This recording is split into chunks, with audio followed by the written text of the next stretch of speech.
Brought to you by AMCO. Together, we're good for Utah. Welcome back. Part law enforcer, part social worker. That's one way Sergeant Jeremy Jamison describes his job with the Orem Police Department. ABC4's Don Hudson finds out how he is serving and protecting and who he's serving and protecting in this week's Behind the Badge report. What's been going on for the last couple weeks? Sergeant Jeremy Jamison works with the Orem PD mental health response team. Totally sober. Yeah. I'm back to normal. It's a unit that consists of just him and mental health advocate Sarah Christensen. I think it takes a unique personality, an individual that understands empathy, and not just understands it, but also internalizes it, where they can look at someone and look past the things that they've done and look at them as an individual and say, what can I do to help you today? And that's the approach the 40-year-old officer uses.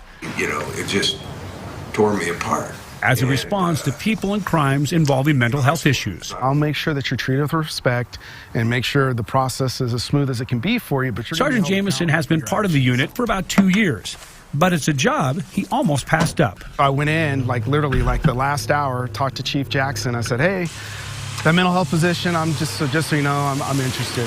Sergeant Jamison says he never even thought about mental health work when he joined the force, but he says it's a perfect fit. And then there's another guy that they kind of fight for that corner. You can come and talk to me. I'll work with you and I'll help you. But if you do something stupid, just realize I'm going to hold you accountable.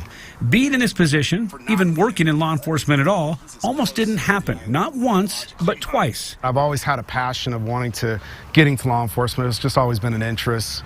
However, Jamison decided it wasn't for him. I got into sales and started making really good money and decided, no, I don't want anybody to tell me where I'm going to go.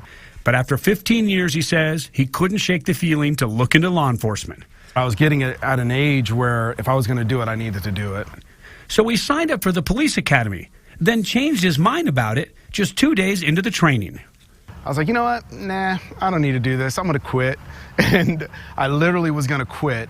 I was going to go in and tell the commander I was going to quit. But before he could do that, the commander called him in.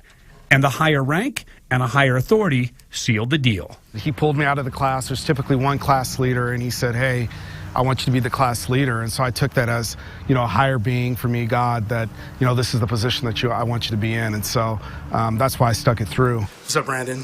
Hey, come on in, man. We're going to go in this conference room. All right. Less money, more work. And I know we've had some conversations before in the past, but she's genuinely proud of you. Yeah.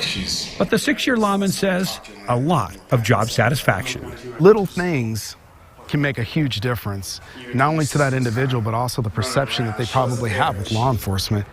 You really can make a difference. That's what gets me going every day, is knowing that I truly am making a difference. Don Hudson, ABC4 News.